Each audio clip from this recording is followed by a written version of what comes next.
नमस्कार दोस्तों, welcome to my channel rise of Bharat. तो आज का वीडियो लेके आया हूँ सोनम महाजन। सोनम से एक्सप्लेनर्स बोल के इनका एक वीडियो चैनल है। ये जियो पॉलिटिक्स के बारे में बहुत अच्छा बात करते हैं। और आज का टॉपिक है specially Pakistani YouTubers. Pakistani YouTubers क्या स्टेट रन यानी ये गवर्नमेंट के एजेंट्स हैं? क्योंकि आपने देखा इन सारे पाकिस्तानी यूट्यूबर्स का जो फैन फॉलोइंग होता है वो इंडियंस रहते हैं। आप उनके कमेंट्स में देखिए, कमेंट्स में भी पूरे इंडियंस ही रहते हैं। तो ये क्या एजेंडा लेकर चल रहे हैं? क्या ये सचमुच अपने देश को बदलना चाहते हैं या ये कोई सही ऑप्स यानी एक गवर्नमेंट पाकिस्तानी गवर्नमेंट इनको सपोर्ट कर रही है? तो चलिए देखते हैं पूरा ये सही ऑप्स का मामला क्या है। सोनम महाजन ने इसे बड़ी खूब से एक्सप्लेन किया। चलिए देखते हैं वीडियो। इस एपिसोड में हम बात करेंगे साई ऑप्स यानी कि साइकोलॉजिकल ऑपरेशंस के बारे में। ये ऑपरेशंस क्या होते हैं, इनका ऑब्जेक्टिव या ऑब्जेक्टिव्स क्या हो सकते हैं, टारगेट ऑडियंस कौन होती है और किस तरह के मीडिया या मीडियम्स का इस्तेमाल किया जाता है इन ऑपरेशंस में। इन सब बातों के बारे में हम विस्तार से समझेंगे, पर उससे पहले चलते हैं साई ऑप्स की डेफिनेशन पर, समझने की कोशिश करते हैं कि ये ऑपरेशंस होते क्या है। तो जैसा कि मैंने आपसे कहा, ये साइकोलॉजिकल ऑपरेशंस होते हैं जिनके अंतर्गत आप बहुत ही सिलेक्टेड किस्म की इंफॉर्मेशन या फिर डिस इंफॉर्मेशन, मिस इंफॉर्मेशन ऐसे लोगों तक पहुंचाना चाहते हैं जो आपके हिसाब से ऐसी कंट्रीज में रहते हैं जिनको आप हॉस्टाइल समझते हैं। जैसे पाकिस्तान हिंदुस्तान को असल दुश्मन समझता है, अपना सबसे बड़ा दुश्मन समझता है, तो उनकी कोशिश होगी कि हिंदुस्तान के जो लोग हैं उनकी ऑब्जेक्टिव रीजनिंग को कॉम्प्रोमाइज किया जाए। वो पाकिस्तान को लेके जो एक धारणा उनके मन में है या जो वो स्टांस रखते हैं उसको सॉफ्टन किया जाए और अल्टीमेटली जो हिंदुस्तान की गवर्नमेंट है उसका जो बिहेवियर है या फिर जो उनकी पॉलिसीज हैं उनको इम्पैक्ट किया जाए पाकिस्तान के फेवर में। साथ ही साथ दुनिया भर में जो एक नैरेटिव पाकिस्तान को लेके होगा उसको भी तब्दील किया जाए थ्रू दीज ऑपरेशंस। तो सबसे पहले तो साई ऑफ करने के लिए आपको अपना मिशन जो है उसको डिफाइन करना होता है। You have to make sure कि आपने जो प्रोडक्ट यानी कि जो सिलेक्टेड इंफॉर्मेशन जो आपने तैयार की है वो आपकी नेशनल सिक्योरिटी या स्ट्रेटेजिक जो ऑब्जेक्टिव्स हैं उनके साथ अलाइन करती हो। उसके बाद आप इंतखाब करते हैं ऐसे मीडिया या मीडियम्स का जिनका आप यूज करेंगे इस इंफॉर्मेशन को डिसेमिनेट करने के लिए।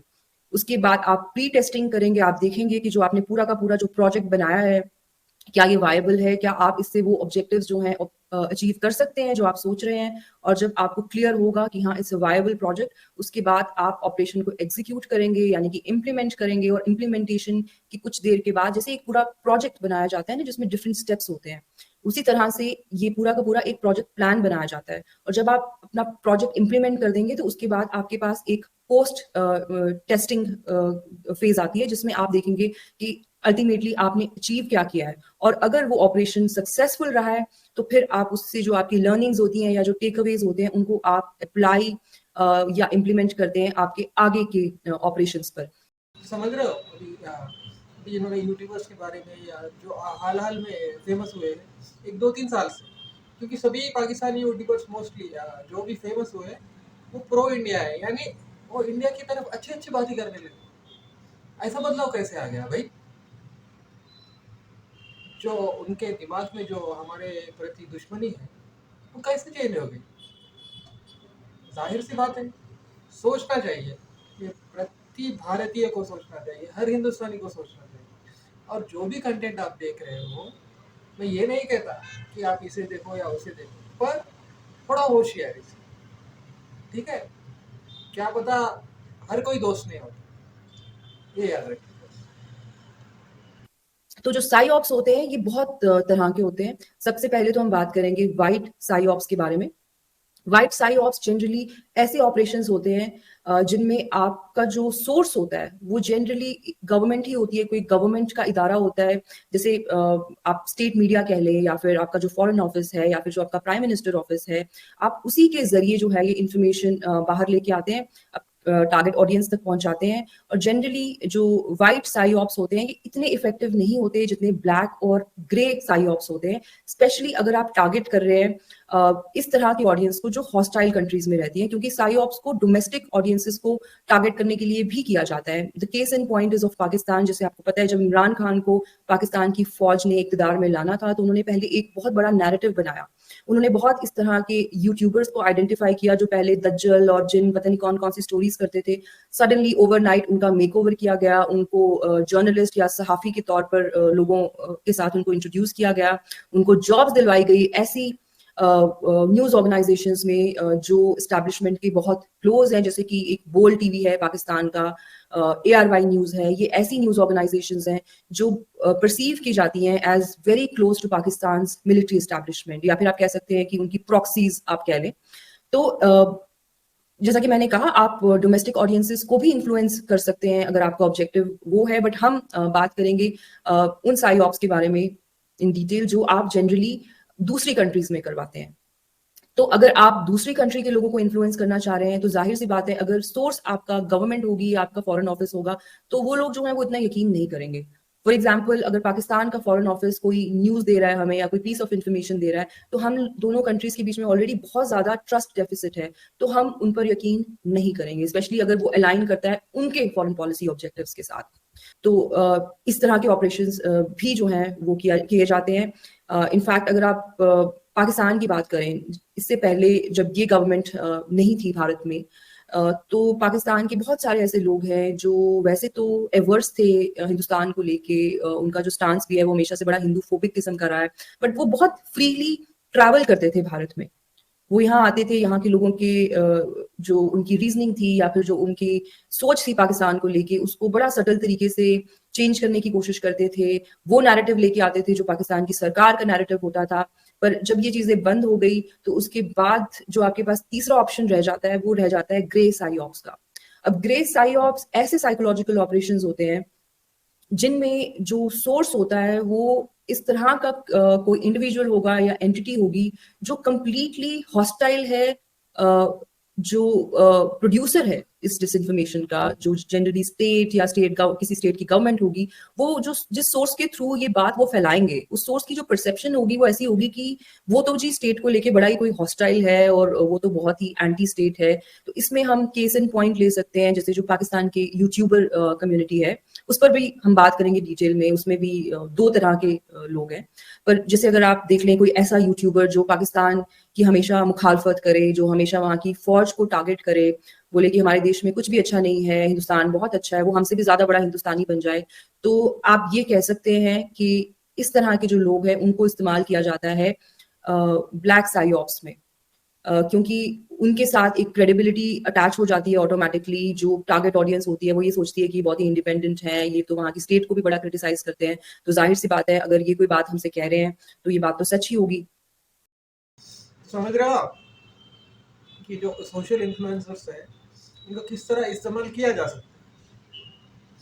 अभी नाम मैं किसी के नहीं ले रहा हूँ, पाकिस्तान यूट्यूबर्स बहुत है जो प्रो इंडिया, जैसे सोहेल चौधरी है, जिंदा अहमद है, सना अमजद है, मुजम्मल कुरैशी है, और इनके सब्सक्राइबर्स भी और इनके जो कमेंट्स आते हैं वो सभी हिंदुस्तानी है, भारतीय है। इसका डर है, समझ रहे हो। इनके पोस्ट इतने वायरल हो जा रहे हैं कि ये कुछ भी कहे भारतीय जनता मानने लगे, तो इसीलिए सतर्क रहना जरूरी। हाँ नहीं, देखिए आप जो मर्जी चैनल आए देखिए, नहीं बोल के मैं ये नहीं कह रहा हूँ कि ये हमारे देश से दुश्मनी कर रहा है, कुछ खुफिया काम नहीं, ऐसा नहीं है। मगर आपको सतर्क रहना पड़ेगा, आपको बहुत कॉशियस रहना पड़ेगा। जो कंटेंट आप देख रहे हो सोशल मीडिया पर, उसको देखकर उसको शेयर करने का, उसको या कमेंट करने का आपको बहुत सावधान रहना पड़ेगा। चलिए आगे देखिए। अब बात करते हैं कि ये पूरी जो मैंने वीडियो की है इसका क्या मकसद था और किस तरह से ये रिलेट करता है जो पाकिस्तान की यूट्यूबर कम्युनिटी है, जिसकी जो टारगेट ऑडियंस इंडिया है, उनके साथ ये पूरा जो मामला है ये कैसे रिलेट करता है। तो जैसा कि मैंने आपसे कहा, दो तरह के कैटेगरीज हैं पाकिस्तान की यूट्यूब कम्युनिटी में। एक तो जी ऐसी कैटेगरी है जिससे आप बहुत ही क्लियरली पता कर सकते हैं कि इन लोगों को बाकायदा लॉन्च किया गया था। अगर आप आज से 3-4 साल पुराने पीछे चले जाएं और आप देखें 3-4 साल पुराने टीवी शोज देखेंगे तो आपको कुछ लोग नजर आएंगे जिनको सडनली एक साथ आपने इंडियन टीवी पे देखना शुरू कर दिया। उनमें से एक तो थे एक्सक्यूज मी, एक तो थे अदील राजा साहब, जो इतने ज्यादा इमरान खान के प्यार में पड़ गए कि वो बिल्कुल ही उन्होंने जो पाकिस्तान की स्टेट है उसकी धज्जियां उड़ा के रख दी, और आज वो कहीं बाहर बैठे हुए हैं। वो इस चीज का खुद एतराफ कर चुके हैं कि उनको बाकायदा हायर किया गया था for the so called fifth generation warfare, जो पाकिस्तान समझता है कि भारत कोई उनके अगेंस्ट साइकोलॉजिकल कोई वॉर चला रहा है, और हम चाह रहे हैं कि हम पाकिस्तान पे कब्जा कर लें, फिर से पाकिस्तान को हिंदुस्तान के साथ मिला लें। तो ये जो चूरन है ये पाकिस्तान में बड़ा ज्यादा बेचा जाता है, और जो अदील राजा किस्म के लोग हैं उनको हायर किया गया था इंडिया में जो प्रो गवर्नमेंट या प्रो नेशन वॉइसेस है उनको काउंटर करने के लिए। इस चीज को वो खुद मान चुके हैं कि मुझे हायर किया गया था जो हमारे एक वेटरन है मेजर गौरव आर्या साहब, उनको काउंटर करने के लिए। क्योंकि पाकिस्तान में उनका ये परसेप्शन है कि हिंदुस्तान में जो भी लोग प्रो गवर्नमेंट है वो कोई एजेंट है।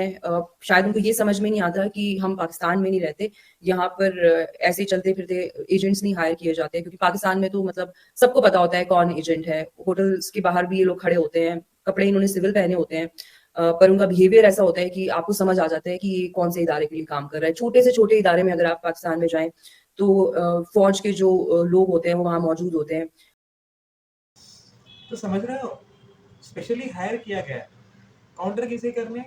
जैसे वेटरन मेजर गौरव आर्या, मेजर गौरव आर्या का चैनल है, आप देखिए, बहुत अच्छी वीडियोस बनाते हैं।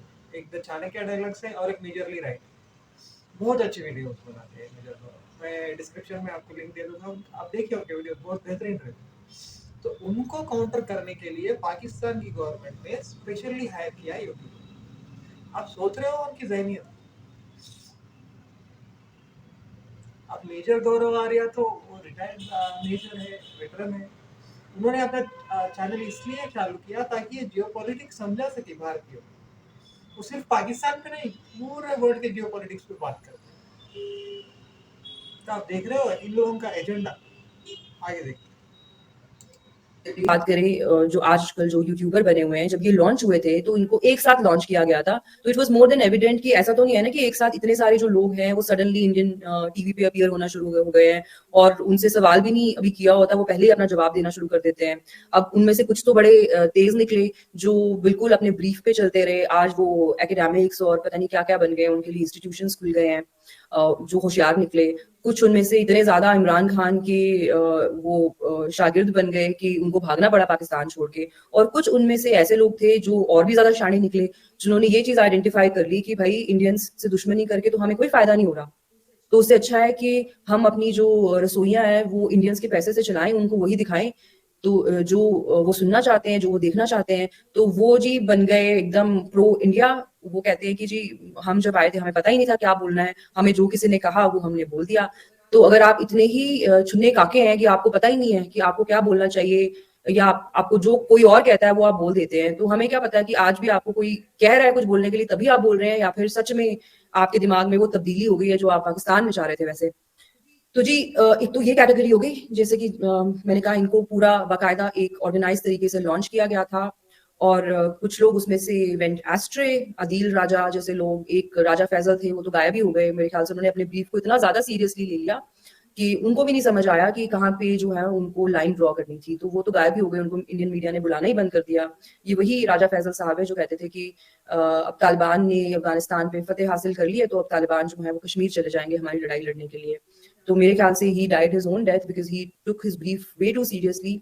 उसके बाद कुछ ऐसे थे जिन्होंने अपनी दुकानें चमका ली, उन्होंने बिल्कुल ही प्रो इंडिया किस्म का एक मोड इख्तियार कर लिया। क्योंकि अगर आप देखें ना, पाकिस्तान में जियो पॉलिटिकल टॉपिक्स पे बात करने वालों के लिए कोई ऑडियंस है नहीं। पाकिस्तान के लोग अगर आप देखें,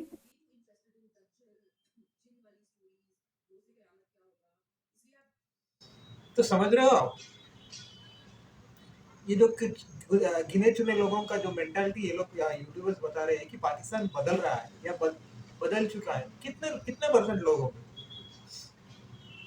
आप उनका एजुकेशन लिटरेसी रेट ले लीजिए ना, आपको खुल्ला पता चल जाएगा। आपका उनका लिटरेसी रेट ले लीजिए और उसमें परसेंटेज निकाल लीजिए, तो मेरे ख्याल से ज्यादा 3 या 4% लोग जो रेशनल थिंकिंग यानी लॉजिकल सोचते हैं।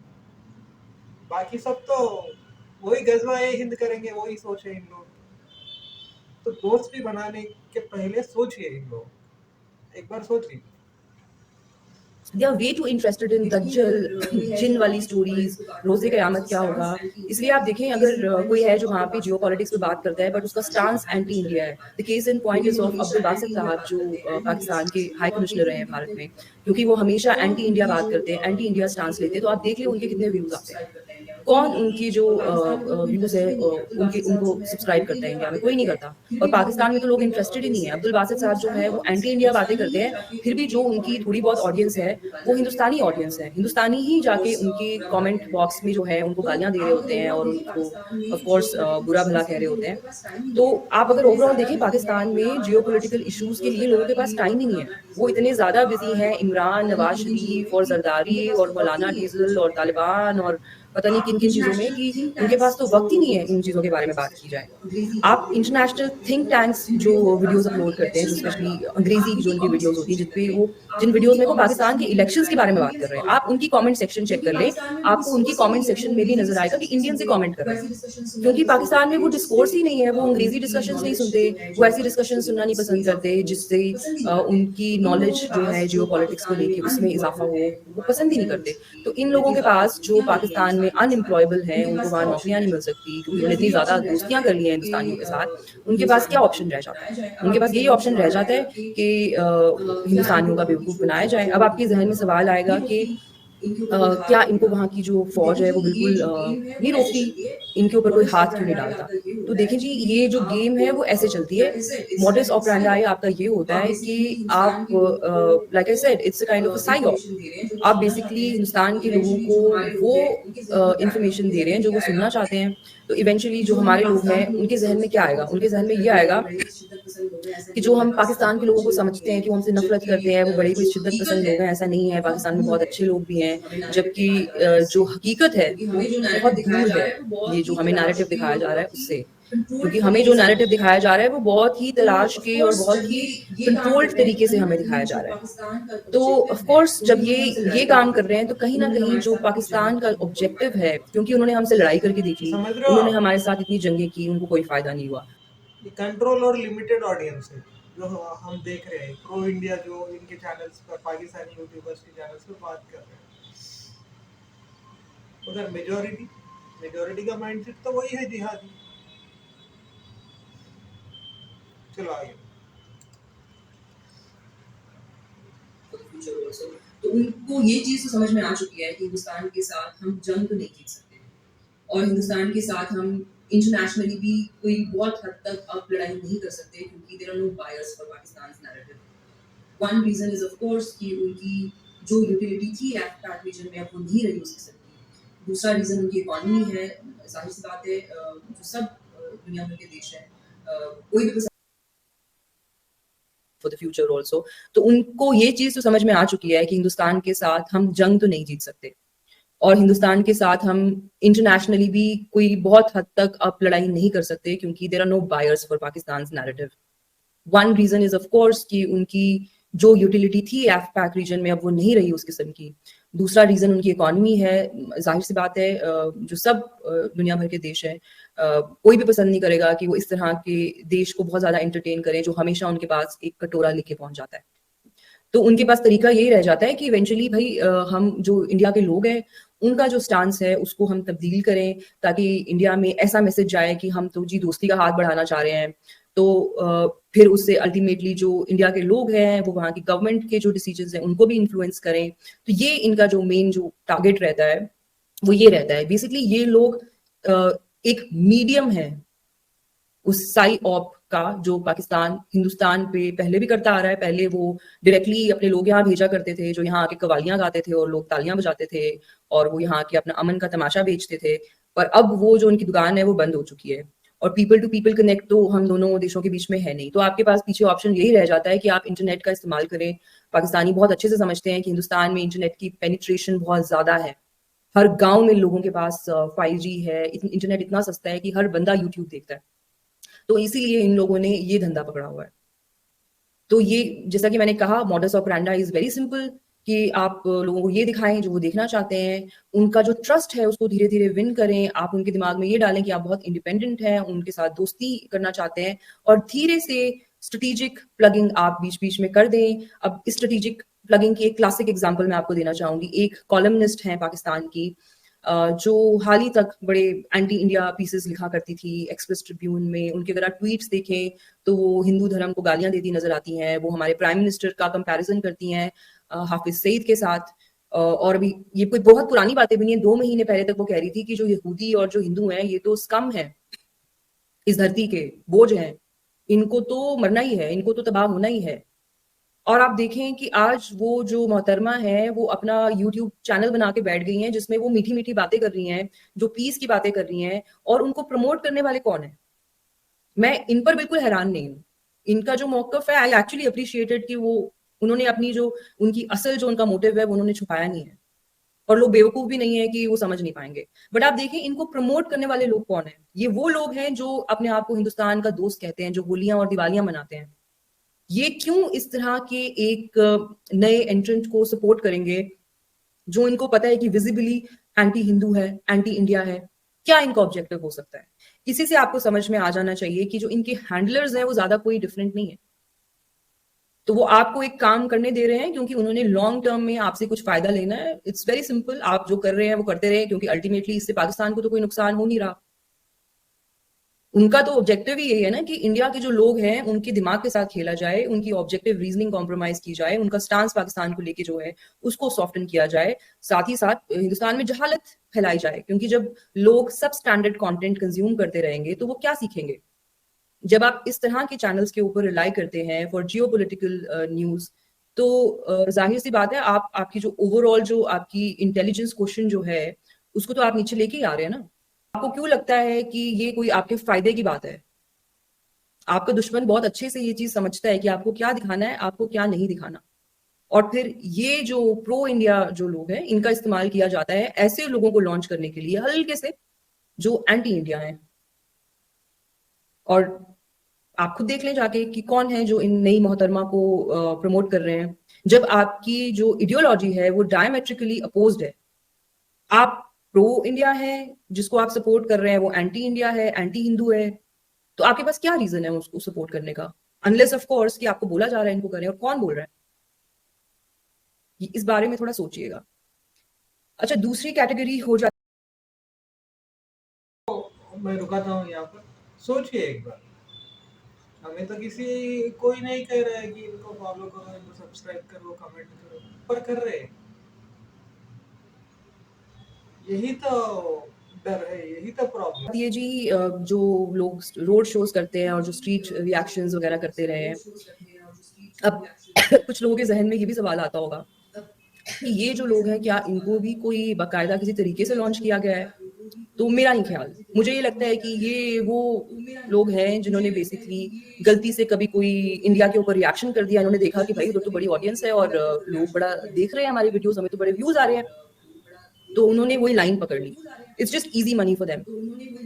अब कोई बोले कि इनको क्यों ये सब करने दिया जा रहा है, तो एक ऑब्जेक्टिव तो वही है जो भी है, उन्होंने इंडिया की ऑडियंस को घेरे में तो लिया हुआ है, उन्होंने एक पेनिट्रेशन तो कर लिया है इंडिया में, राइट? और वो अच्छा पैसा भी कमा रहे हैं। तब तक उनको नहीं हाथ लगाया जाएगा जब तक वो स्पेसिफिकली किसी पर्सन को अटैक नहीं करेंगे।